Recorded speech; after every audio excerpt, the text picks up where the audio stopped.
In this video, I'm going to show you how to make a part that looks like this in your pen. Now, I call this the double ratchet tooth piece.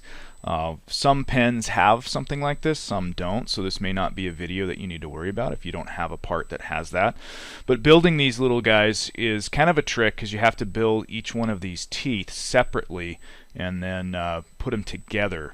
That's the only way to get this notch in here, and you'll notice that you're not going to be able to get it perfectly exact. You're going to have a little flat triangle on the faces, but it's not a terribly difficult part to make. So we're going to go through, and again, as usual, I'm just going to make numbers up as I do these. You're going to have to make sure that you have all the measurements that you need when you go to create this part. So we're going to start on the top work plane again.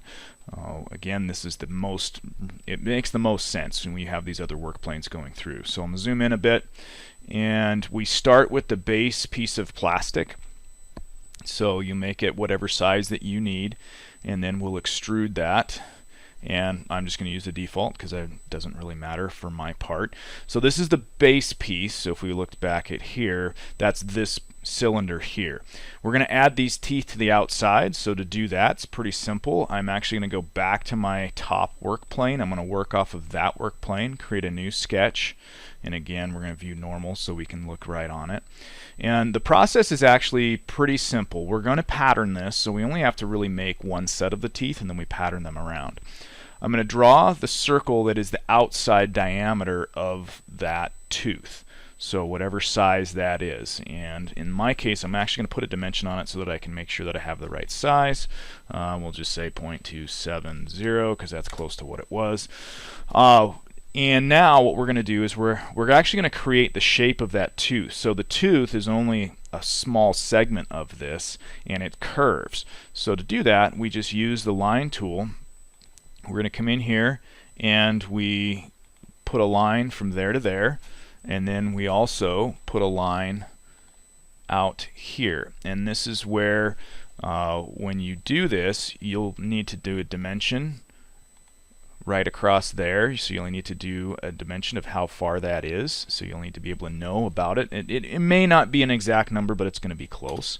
And this is the dimension of one tooth. So if we go back to our example tooth here, that's the dimension of this. We're basically building this first tooth right here. So that dimension I just put in is this distance right here. Now, once I have that, I'm going to put one more circle in here, and that is the diameter of my original plastic piece here. So whatever that piece is, we'll put that in. You'll notice that I didn't lock in because I didn't put the dimension in.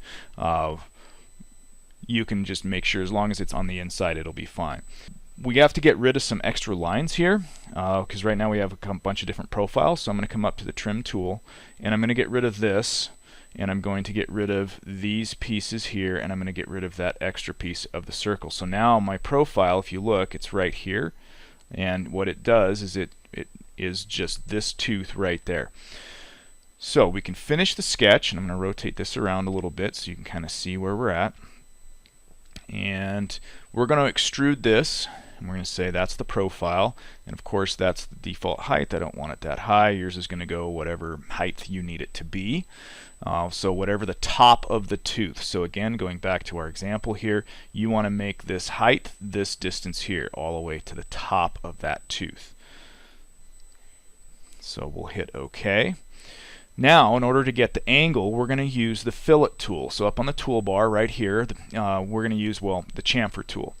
The chamfer tool, when we click on this, there's a couple of different options. Equal distance will give you a 45-degree angle on this cut. Some of your teeth will work that way. Two distances will give just that, two distances. It'll say how far this direction and how far down that direction. And then distance and angle is the same thing, how far one direction and then what the angle is. Either equal distance or two distances are the easiest one to use. I'm going to demo with equal distance, but you can do two distance. It's pretty simple.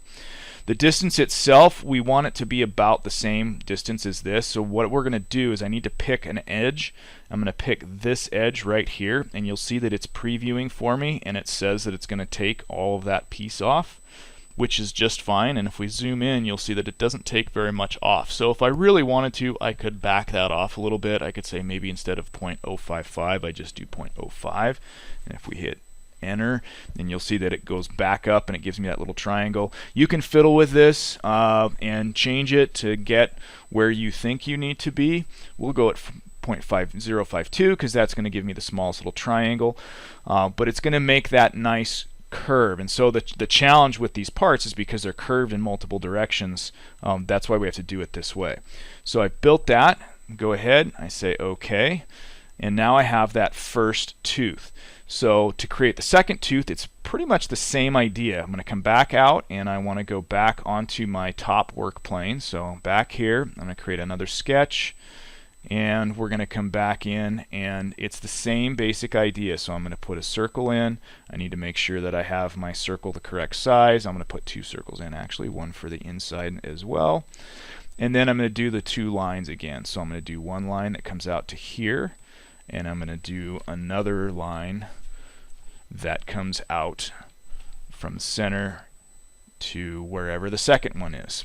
And again, you can dimension this point, and that's the width of the second tooth, whatever that is, and we trim. So we're going to go through. I need to get rid of this. I'm going to get rid of the extra line in there, and I get rid of these 2.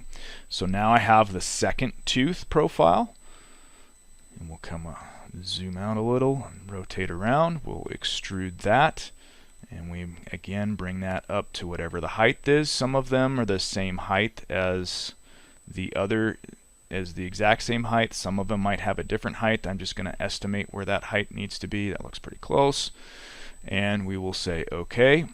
And then again, the chamfer tool, choose that edge, and it's going to be pretty close. I get it to where it needs to be.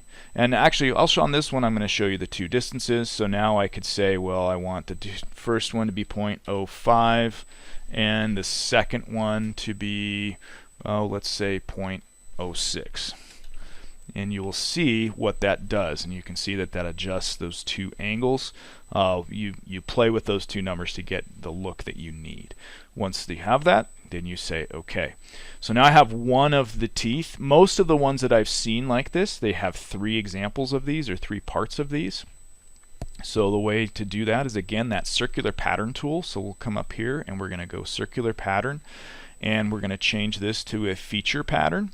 And the features we want to pattern is right here. We want to make sure that we're getting these features right here, and we say axis, and we're going to just choose the cylinder, and we want to apply per instance. And you'll see right now it's only doing one of the features. So I'm going to come back up in here, and I want to do that. I want to grab extrusion 3, and I want to make sure that I grab chamfer 1 and chamfer 2. So I should have all of these features in there. And you'll see that it's previewing it. Right now I have it set for 4. I only want 3 this time, so I'm going to say 3. Now it equals it out for us, spaces it out, and I have 3, and I say OK. And there we go. Now I have my double tooth ratchet piece, and that's how you build that.